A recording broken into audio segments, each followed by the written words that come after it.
We often hear stories of where people were on 9/11 when they heard the news. Local 5's Eva Anderson spoke to someone who experienced the tragedy firsthand.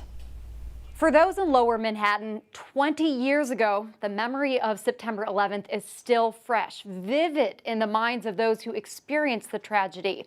Joining us now is a very special person, Christina Stanton. She's author of Out of the Shadow of 9/11, an inspiring tale of escape and transformation. I actually know Christina. She's a dear friend of mine. I lived for 7 years in New York City, and I attended church with Christina. And I had not known you in the time that you published this book, which is 2 years ago. So I'm so excited for you to tell our viewers about it today. Tell us a little bit about your book and what makes it unique. So my book is all about the attacks from a resident's perspective, a resident of the neighborhood in which the attacks occurred, and it's not a perspective you hear a lot about, because that brings in stories of what was the neighborhood like before, during, and after. I talk about the boat evacuation, the largest boat evacuation in history, larger than World War II in Dunkirk, that I was a part of, that happened in Lower Manhattan, and how it was to have a raging fire in the middle of my neighborhood. I am a little over halfway through the audiobook, which is narrated by you, and it's so fun to hear it in your voice. It really takes the experience of your story to another level. One of the things that stuck out to me was the vivid detail in which you describe laying on your back after the plane crashes into the second tower and then getting out so quickly you didn't realize you were barefoot and in your pink nightgown, and then you just ran. Can you describe what those moments were like?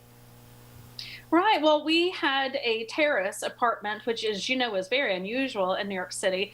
So when we were on our terrace watching the North Tower burn, right over our shoulders came the second plane that swooped right in front of us, went into the South Tower, and actually the shockwaves from that plane blew us back into our apartment and knocked me out on the living room floor.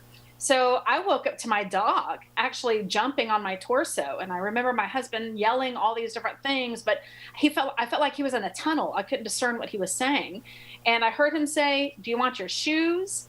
I kind of came to, popped up, and really was in a complete panic and ran down the 24 flights. My husband grabbed our dog, ran down behind me. And it wasn't until I got outside on the street level that I realized, whoa, I'm in my pajamas and I am wearing no shoes.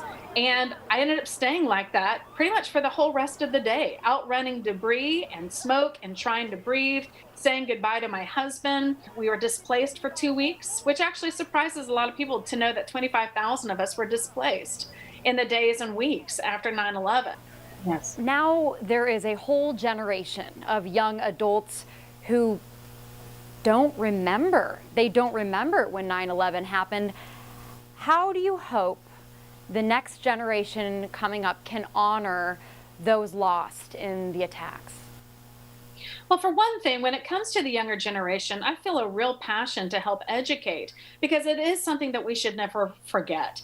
But as far as what I want the younger generation, how I would like for them to honor it by what a lot of people are talking about nowadays, is doing kindness to each other, is showing kindnesses, being a point of light, because every single person can be a point of light.